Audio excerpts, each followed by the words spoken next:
ازيكم يا شباب، ايه الاخبار؟ النهارده هشرح اول جزء او توبيك 1 المحاضره الاولانيه من ماده الداتابيز. انا اختصرت السلايدز شويه لان طبعا المحاضره نفسها كبيره. حاولت ان انا اعمل لها ملخص وبعد كده حطيت عليها اسئله ان شاء الله هنحلها بعد ما اشرح الجزء يعني اللي علينا. اول حاجه، يعني ايه داتابيز او يعني ايه داتا؟ ايه هي الداتا؟ هي meaningful facts. تمام، يعني زي ايه؟ مثلا زي student name، زي الاي دي مثلا، زي مثلا الاوردر برايس مثلا. دي كلها كل واحده من دول حاجه اسمها بيس اوف داتا، يعني بيانات. تمام. يعني ايه بقى داتابيز؟ هي organized collection of related data. يعني هي يعني collection، تمام، من البيانات المنظمة واللي ليها علاقة ببعض. يعني مجموعة مثلا من البيانات.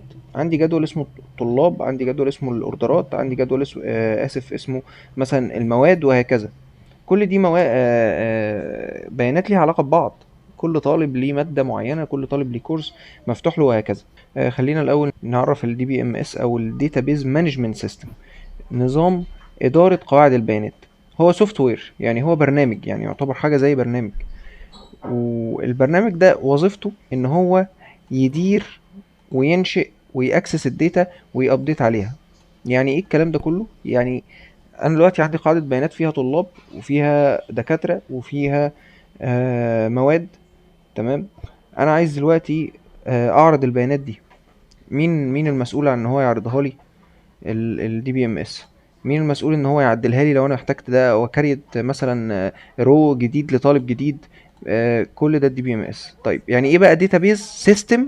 النظام قاعده البيانات الكامل هو كل ده مع بعضه.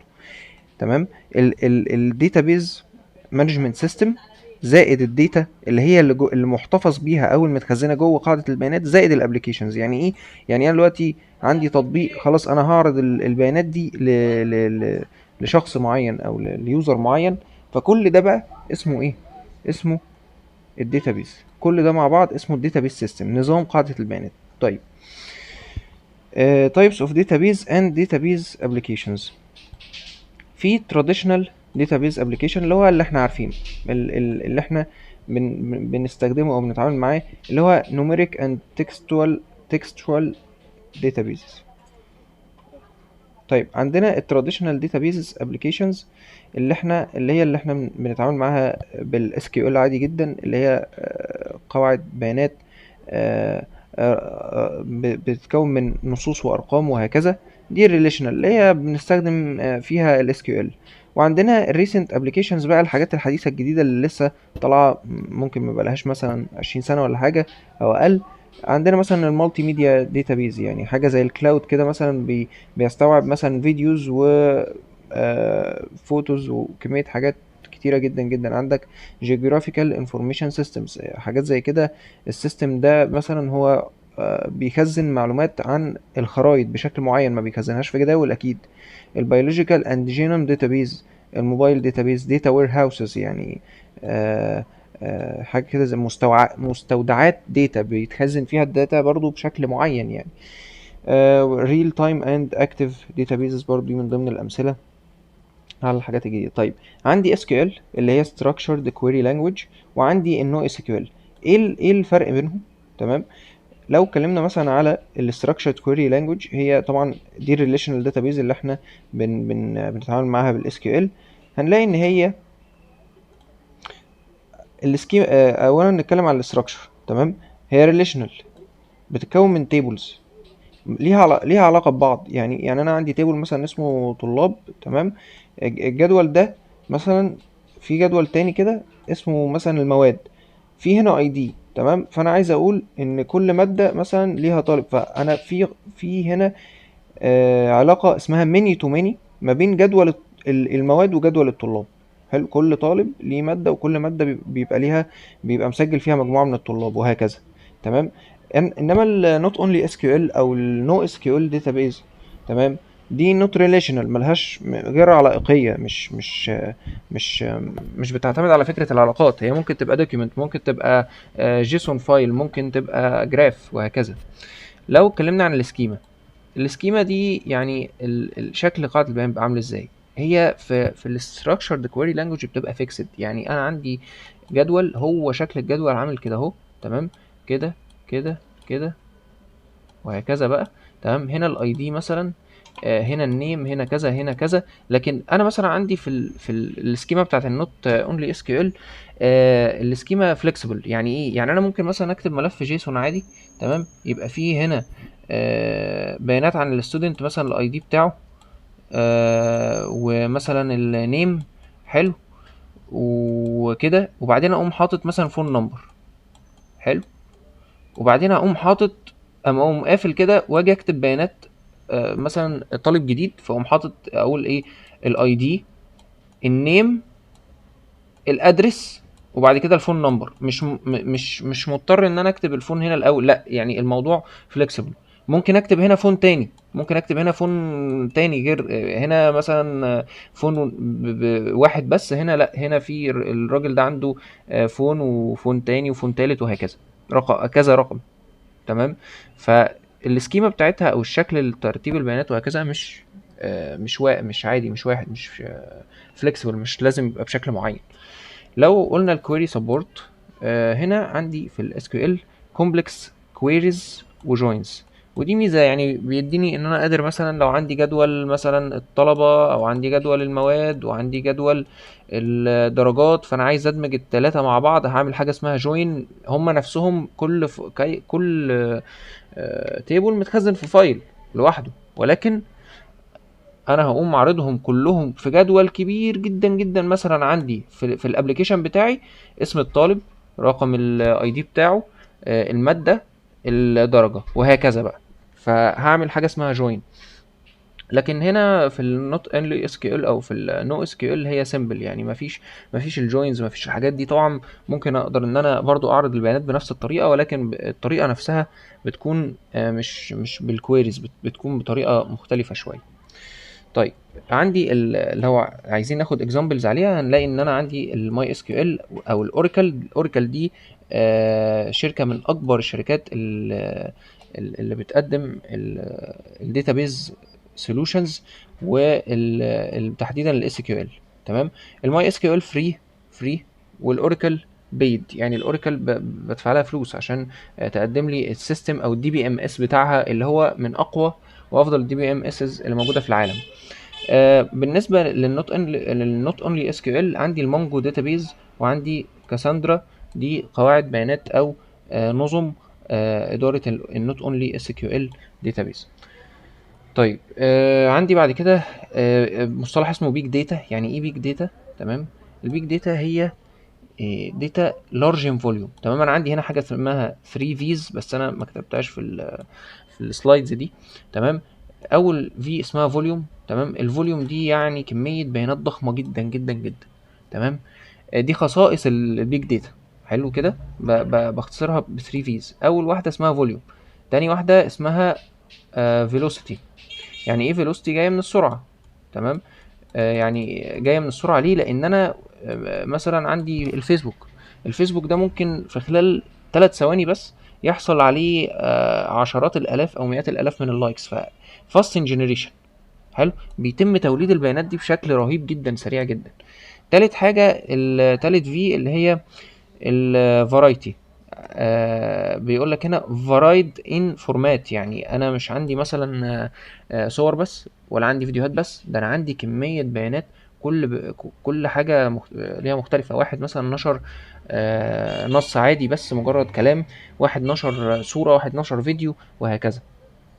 طيب، التكنولوجيز، في امثله على التكنولوجي، واحده اسمها هدوب، واحده اسمها ماب ريديوس، الكلاود ستورج.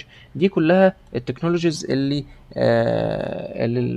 بنستخدمها عشان نخزن البيج داتا يعني.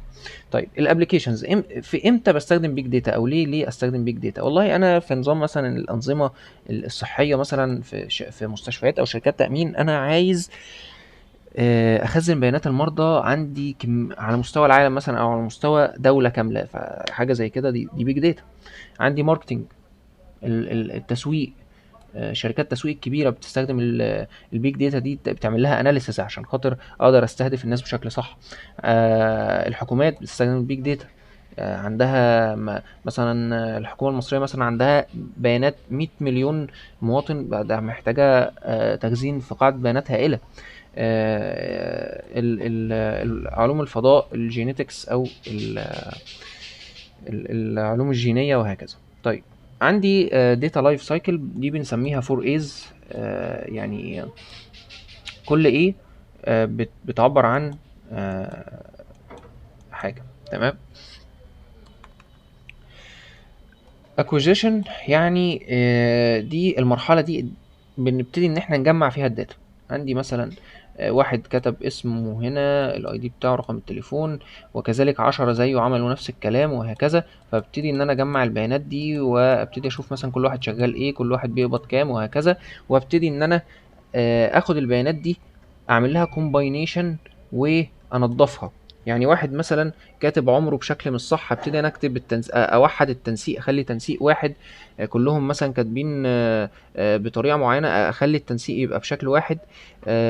اشيل البيانات مثلا الزياده اللي ملهاش لازمه، احط بيانات مثلا استنتجتها عشان خاطر اقدر اخلي عمليه اعمل اناليسز للبيانات او انالايز للبيانات يبقى بشكل مظبوط. بقى ساعتها بقى انا ابتدي اخد البيانات دي، تمام، افهمها، اعملها، احللها، وابتدي اطلع من البيانات دي بابلكيشن او تطبيق. التطبيق ده ممكن يبقى عادي ابلكيشن موبايل زي الفيسبوك في بوستات المستخدمين، او الابلكيشن ده مثلا ممكن يكون ديسيشن او قرار اخده بناء عليه. مثلا اقول انا هبني في المكان الفلاني، هبني مثلا مبنى معين يخدم عدد معين من الناس وهكذا.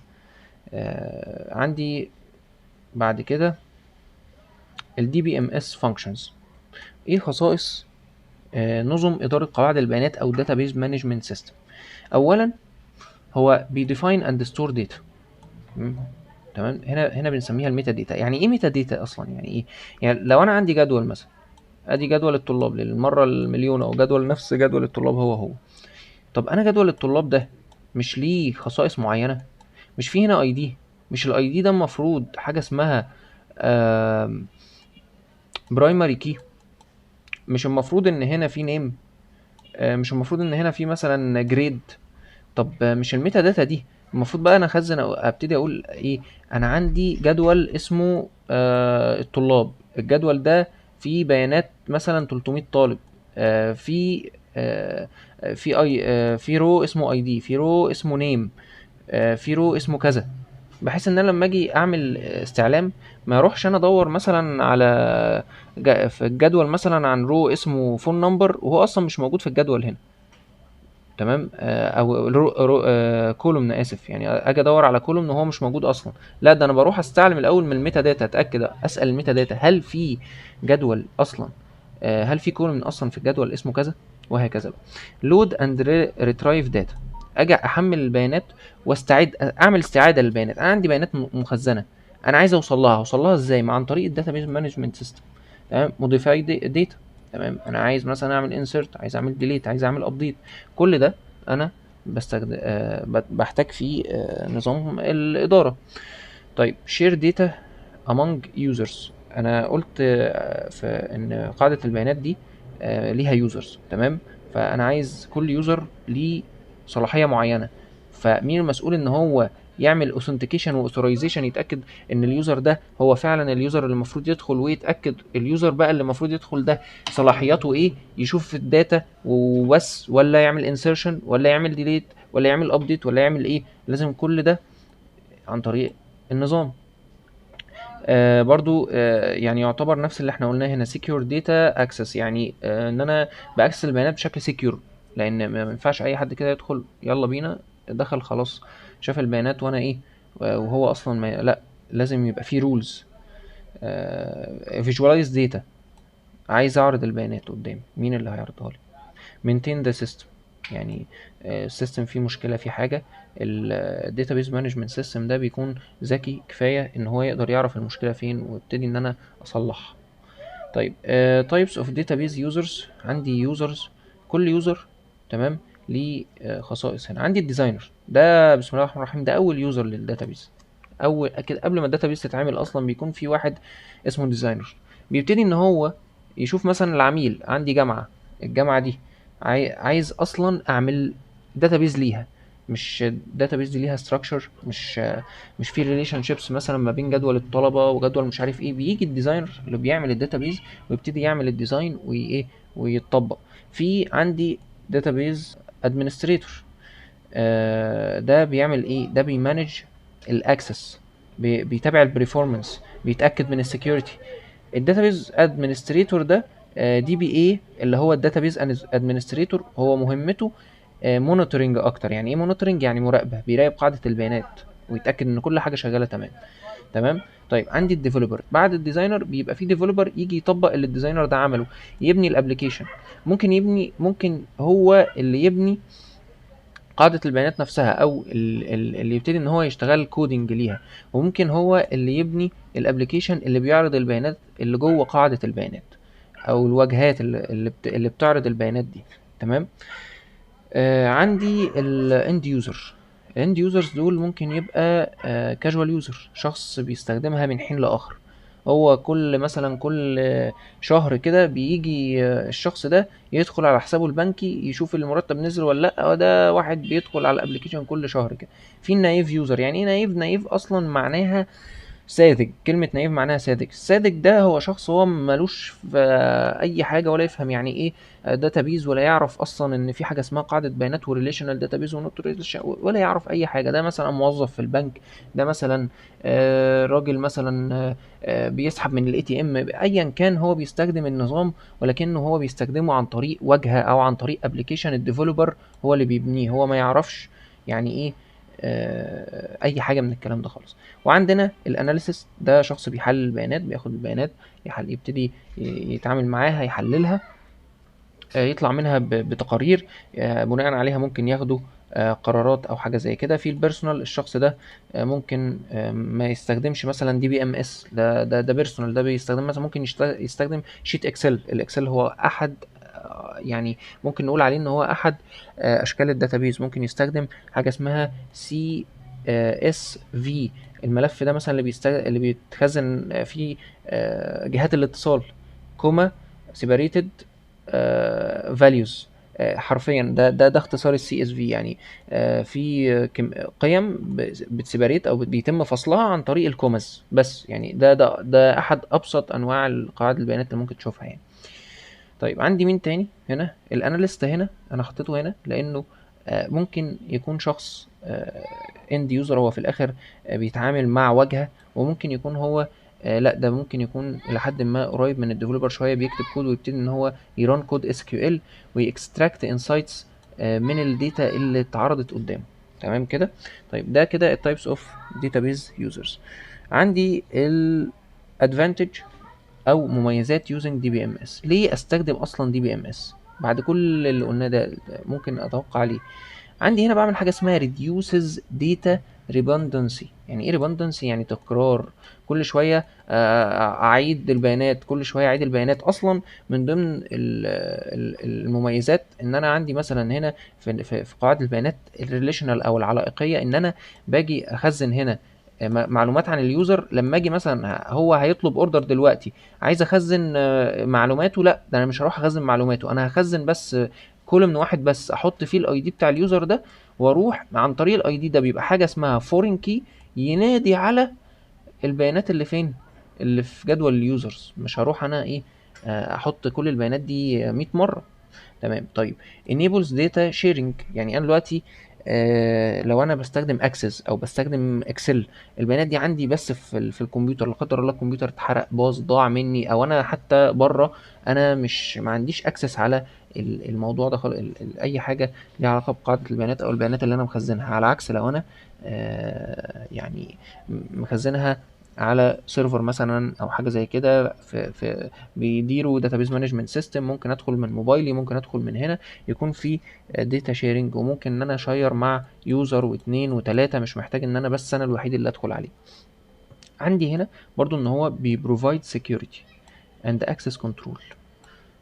انا عايز ادخل واحد صاحبي بس هو يشوف بس مثلا عندي مثلا ستور، هو انا بس هخليه هو يقبل الطلبات بس. عندي مثلا هو يقدر يشوف الطلبات بس ويعدل عليها. ما يقدرش مثلا يشوف المستخدمين، لكن انا ادمن عادي اقدر اشوف المستخدمين. تمام، فدي نوع من انواع السكيورتي، نوع من ان انا بكنترول مين ياكسس انهي داتا. عندي برضو support complex relationships، يعني في ال DBMS زي ال MySQL مثلا، او مثلا الاوراكل. انا مش محتاج بس ان انا اخزن بيانات كده عبيطه وخلاص، لا ده انا هخزن بيانات، وكل بيانات من دي انا ممكن اخلي قاعده البيانات كلها آه، ليها ريليشن مع بعض. تمام، وبكل بساطه اعمل جوين واقدر اشوف البيانات اللي انا عايزها. برضو الماي اس كيو ال او الاوراكل بتوفرز باك اب اند ريكفري. البيانات حصل فيها مشكله، مين اللي هيرجع لي؟ لا ده انا بحتفظ بنسخه منها، بحتفظ بباك اب.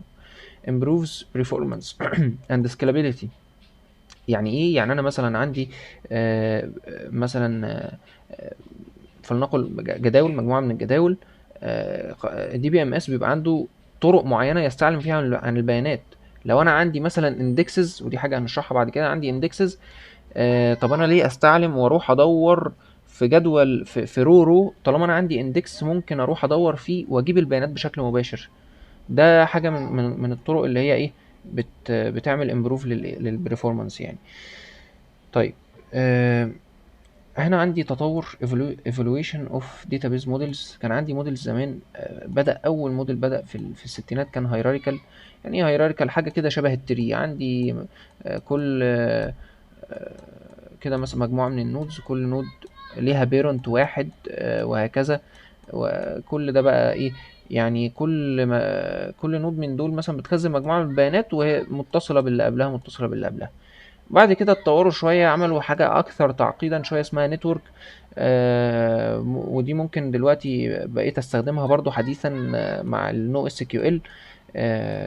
اسمها نتورك. يعني ايه؟ يعني انا مش محتاج يبقى فيه، لا ده انا ممكن ده يبقى كمان متصل بده، يبقى ده مش يبقى ده مش البيرنت الوحيد للنود دي، لا ده متصل بده، متصل بنود تاني، النود ده متصل بنود تالت. مفيش حاجة بتحكمني مثلا ان انا هنا شكل هرمي، لا ده هنا براحتي نتورك. عندي هنا ظهر بعد كده النظام اللي احنا لسه بنستخدمه لحد دلوقتي، اللي هو الريليشنال او الاستراكشرد بقى، اللي احنا بنستخدمه، اللي هو بنستخدم فيه الجداول. وبعد كده في التسعينات ظهر الاوبجكت اورينتد، اللي هو معتمد ان انا مثلا عندي كلاس، الكلاس ده مثلا بخزن فيه معلومات اوبجكت معين، الاوبجكت ده هكريت اوبجكت تاني، هكريت اوبجكت رابع وهكذا. ده بيسموه ان كود داتا، او يعني حاجه زي كده، او الداتا يعني اللي جوه الكود، متخزنه جوه الكود. بعد كده في الالفينات بقى بداوا ان هم يدمجوا بقى في اوبجكت ريليشنال موديل. فبقى في حاجه اسمها موديل بدل ار دي بي ام اس بس بقت او ار دي بي ام اس، اوبجكت ريليشنال موديل مانجمنت سيستم. اسف، مش موديل، شيل كلمة موديل من النص. تمام. آه بعد كده ظهر البيج داتا بقى، البيانات خلاص احنا محتاجين دلوقتي نعمل وير هاوسز كبيرة تستوعب كمية بيانات ضخمة. بقينا نتعامل معاها عن طريق النو اس كيو ال. تكنولوجيز حديثة متقدمة بنستخدمها في محركات البحث او شبكات التواصل الاجتماعي وهكذا. طيب امتى بقى ما استخدمش؟ يعني هنا انا كنت بقول يعني ليه استخدم قاعدة الادفانتج اوف يوزنج داتابيز مانجمنت سيستم، امتى بقى ما استخدموش؟ يعني امتى يبقى ملوش لازمة ان انا استخدمه؟ والله انا دلوقتي عندي صفحة ويب بعرض فيها مجرد بس شوية معلومات عن شركتي. تمام، وهنا تحت بقول لهم اتواصلوا معايا عن طريق الرقم التليفون ده، وهنا بقول لهم ايه، دي صور انا حاططها مثلا من جوه الشركة مثلا، ودي خدماتي وهكذا. حاجات بسيطة جدا سيمبل، انا مش هغيرها، وهي ستاتيك اصلا، يبقى انا مش هحتاج اصلا استخدم قاعدة بيانات عشان استخدم مدير قاعدة بيانات او نظام ادارة. تمام. طيب if only user can access the data one user، ليه استخدم مثلا ماي اس كيو ال داتابيز وانا اساسا كل اللي انا بعمله ان انا عندي ملف مثلا واحد بس، او ملفين او ثلاثة. كل اللي هعمله فيه ان انا هحط مثلا شوية بيانات انا لوحدي بس اللي هبقى عايز اشوفها. يبقى استخدم اكسل، استخدم اكسس، ليه استخدم مثلا ماي اس كيو ال؟ ملهاش لازمه. طيب if embedded system، يعني ايه embedded system اصلا؟ الامبيدد سيستم دي يعني لو احنا مثلا عندنا في حاجه اسمها مثلا، في حاجه اسمها اي او تي، انترنت اوف ثينجز. بيبقى ممكن تلاجة تبقى متصله بانترنت. طب انا في مجموعه مثلا من الانستراكشنز او القواعد او بيانات معينه هخزنها جوه ميموري على بوردة التلاجة.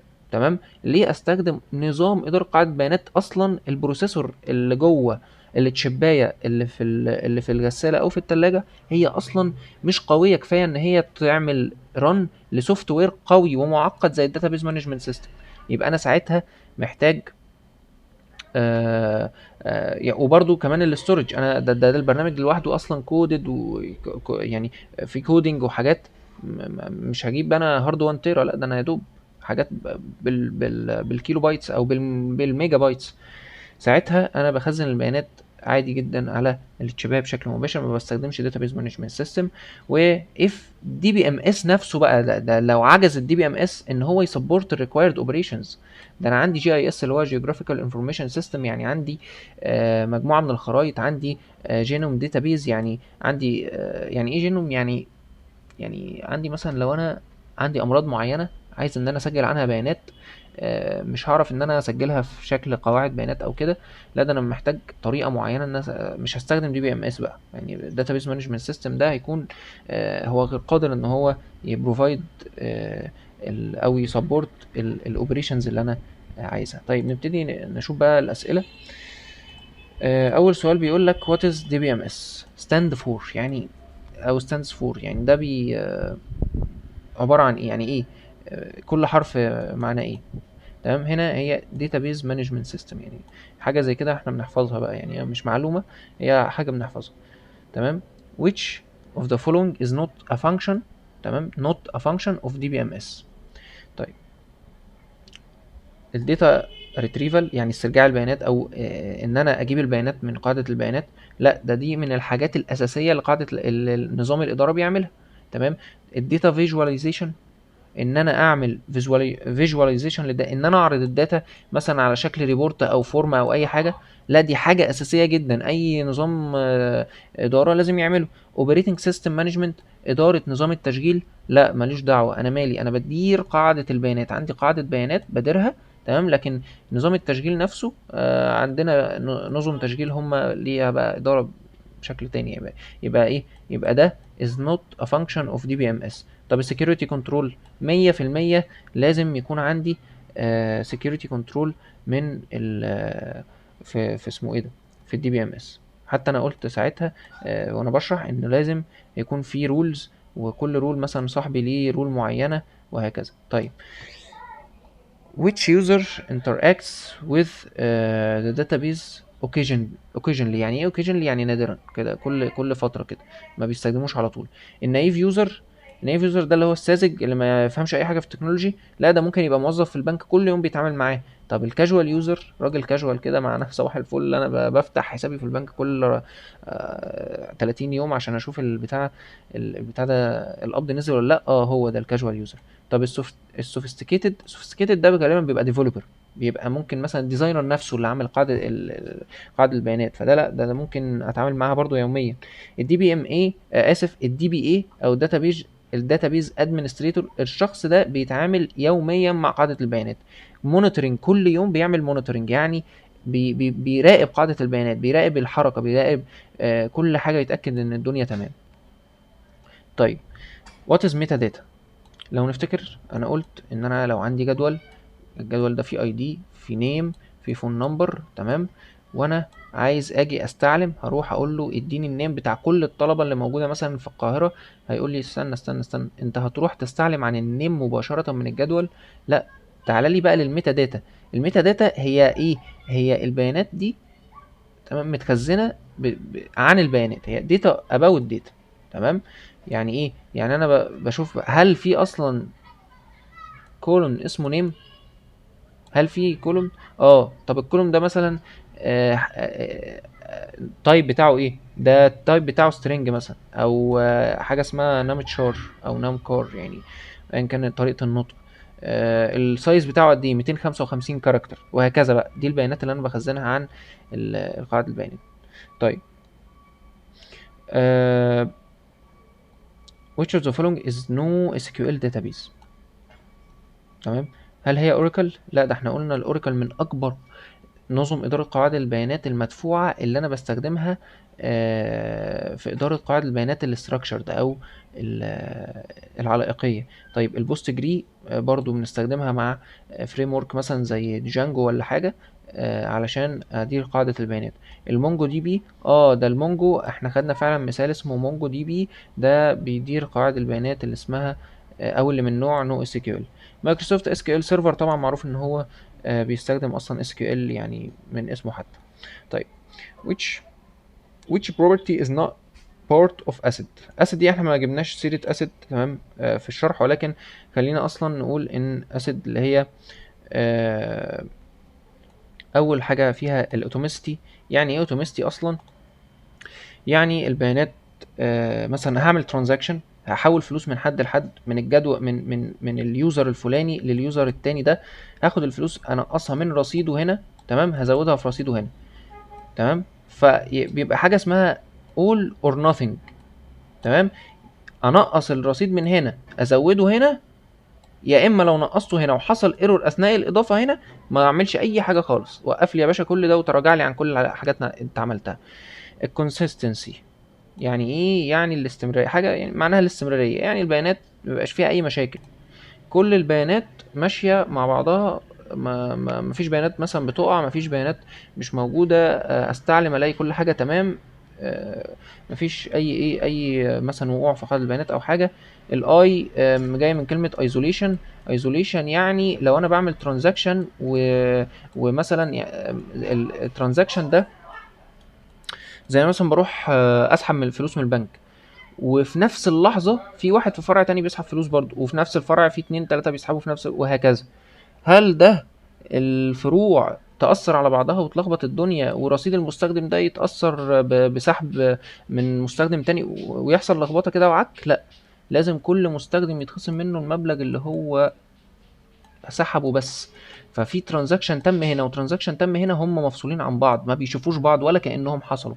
دي اصلا من وظائف الدي بي ام اس ان هو يعمل كده. والاسيد هي بروبرتيز من البروبرتيز اللي لازم تبقى موجوده في الدي بي ام اس، يعني خاصيه مهمه، 4 خصائص كده مهمه لازم تبقى موجوده في الدي بي ام اس. طيب اخر حاجه الدورابيلتي. الدورابيلتي يا باشا يعني بعد ما اتم طبعا دي مش الاجابه تمام، دي مش الاجابه، يعني اظن الاجابه دي واضحه، مفيش اصلا في هنا اف، مفيش اساسا، فخلاص يعني واضح ان هي اف. الدورابيلتي هي ان انا بعد ما تميت الترانزاكشن ما يجيش يتم التراجع في، خلاص تم، خلاص هو تم، يعني بريمننت تشينجز، خلاص للابد تم. مفيش حاجه اسمها ان انا الاقي بعد ما تم الترانزاكشن وعملت الكويري وكل حاجه تمام، الاقي ايه ان في واحد حاجه فيهم تم التراجع عنها. طيب وات از او ال تي بي. ال OLTP هو Online Transaction Processing تمام، دي حاجة عادي نحفظها يعني. which is the following benefits of using DBMS. ايه حاجة من منافع استخدام ال DBMS هي؟ طيب increased redundancy، يعني افضل اكرر في البيانات، اكرر في البيانات هنا، اكرر في البيانات هنا، لا ده انا اصلا بستخدمها عشان اقلل الريدندنسي، بحيث ان ما يحصلش ايه، ما يحصلش خطأ. اكيد هيبقى في نسبة خطأ لو اسم المستخدم متسجل في 14 مثلا 14 تيبل، لا هو في تيبل واحد وكل ال 14 تيبل التانيين مربوطين بالجدول اللي فيه اسم المستخدم. طيب difficult of data sharing، ابقى صعب مشاركة المعلومات، لا ده انا اصلا بستخدمه لان هو من الحاجات اللي بتسهل الحاجة يعني تمام.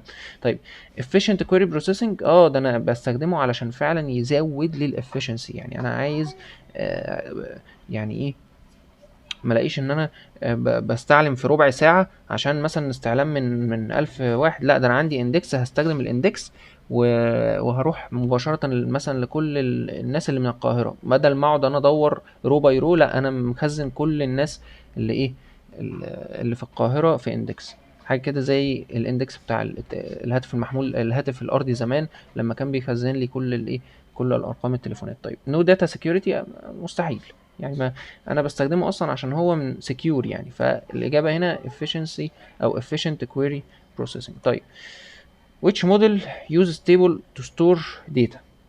قلنا الهيراركال، يعني عامل زي التري كده تمام، هرمي من الاخر. قلنا النتورك ده مجموعة من النودز بتتصل ببعضها مش بشكل معين، هي نودز كتيرة جدا. قلنا الريليشنال، ايوه هو ده، لان هو علائقي او مبني على العلاقات، وكل جدول بيبقى ليه علاقة بالجدول التاني، هو ده الإجابة. ولا الأوبجكت أورينتد؟ قلنا الأوبجكت أورينتد هو بيخزن البيانات جوه الكود، أو جوه صفحات مثلا، ممكن البرنامج ولا حاجة. which user is responsible for defining structure؟ مين المستخدم من احنا قلنا ان احنا عندنا مجموعة من المستخدمين، يعني في ديفلوبر، في ديزاينر، في مش عارف ايه. كل دول، كل واحد فيهم بيستخدم لهدف، بيستخدم الداتابيز لهدف. مين فيهم المسؤول عن ان هو يعمل اصلا الاستراكشر ده؟ مثلا الداتابيز ادمنستريتور؟ لا، احنا قلنا ده مونيتورنج، مراقبه، بيراقب قاعده البيانات ويقول اه والله عندي مشكله هنا، فانا هبتدي ان انا احلها. عندي مثلا ضغط فهتعامل معاه بشكل فلاني. طيب هل هو الاند يوزر؟ لا، ده بيتعامل مع قاعده البيانات، هو حتى ما يعرفش الاستراكشر بتاعها عامل ازاي. هل هو الديزاينر؟ اه طبعا هو الديزاينر. الديزاينر ده بيكون هو الشخص اللي بيقول لك مثلا انا عندي جدول اسمه يوزرز، عندي جدول اسمه اوردرز، عندي جدول اسمه كذا، كل جدول ليه constraints معينة، كل جدول ليه columns معينة، الجدول ده ليه علاقة مع الجدول الفلاني، وهكذا. هو اللي بيحدد الكلام ده. طب هل الديفلوبر؟ يبقى دي الإجابة اهي. طب الديفلوبر ده بيعمل ايه، او الابلكيشن ديفلوبر ده بيعمل ايه؟ الابلكيشن ده اللي هو الشخص مثلا اللي بيبني الموبايل ابلكيشن او الويب ابلكيشن او ايا كان، اللي بياخد البيانات دي يعرضها بالشكل المطلوب. طيب what is role of system analyst؟ شخص مسؤول عن ان هو يحلل السيستم. maintain هاردوير؟ لا، ده ممكن يبقى الاي تي ولا حاجه. design database schema؟ لا، ده اللي بيعمل الديزاين ده احنا لسه متكلمين عنه، قلنا ان ده الديزاينر، شخص الديزاينر. طيب هل هو آه، مسؤوليته ان هو understand user requirements and design the application؟ اه هو ده، تمام. هو مسؤول ان هو يفهم الموضوع ده. طب هل هو ان هو يباك اب الداتا؟ لا، مش هيعمل باك اب للداتا، هي دي، تمام. which of the following is the reason not to use DBMS؟ ليه ما استخدمش DBMS؟ ده احنا قلنا ان احنا مثلا لو هي simple and static data، شوية بيانات عبيطة كده، صفحة مثلا، صفحة تعريفية ولا أي حاجة عبيطة كده، مش هستخدمها. هي دي الإجابة. لو أنا محتاج مثلا مالتي يوزر، ده أنا لو محتاج مالتي يوزر هضطر ألجأ للدي بي ام اس. طيب هل أنا لو محتاج سكيورتي؟ برضو ده السكيورتي مثلا. لو أنا هستخدم اكسل ممكن أي حد يفتح الملف، حتى لو عامل عليه باسورد ممكن يكراك الباسورد، لكن دي بي ام اس لا، ده نظام وليه تحديثات وهكذا. طب لو أنا عايز كومبلكس ريليشن شيبس، دي أصلا من خصائص الدي بي ام اس، لأن هو بيعمل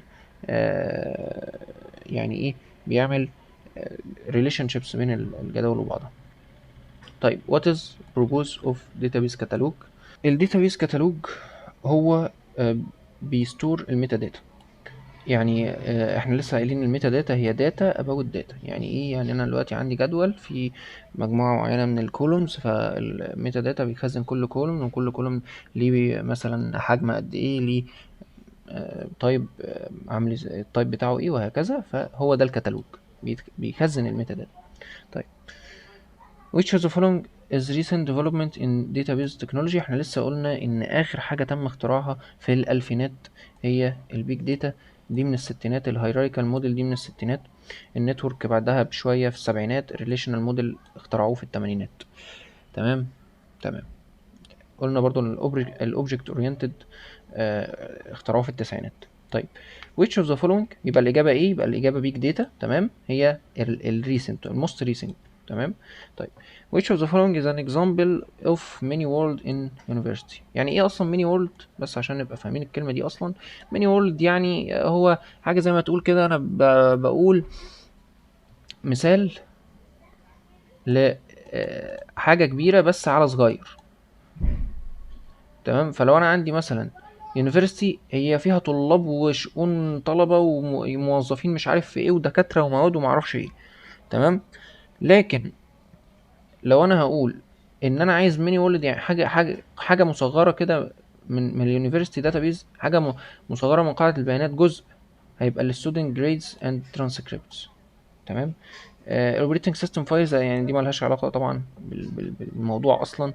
السوشيال ميديا بوست. طيب الملف اللي هو بتاع الملخص وبالنسبه برضو للكويشنز والانسرد كويشنز كمان اهي. تمام. كل الملفات دي انا هسيبها على التليجرام، هحط لينك التليجرام على في الوصف بتاع الفيديو. تمام. عشان لو حد مش ما عندوش التليجرام، هحط الثلاث ملفات بحيث ان انا اقدر احل، وبعد ما يعني اللي يحل بعد كده يقدر يفتح الملف ده يشوف اجاباته. تمام. ويقدر برضو يطلع على الحاجات دي عشان يراجع. تمام كده. بس وان شاء الله هنزل بعد كده الفيديو بتاع التوبيك 2. احنا علينا 4 توبكس، هنزل لكل توبيك ان شاء الله فيديو.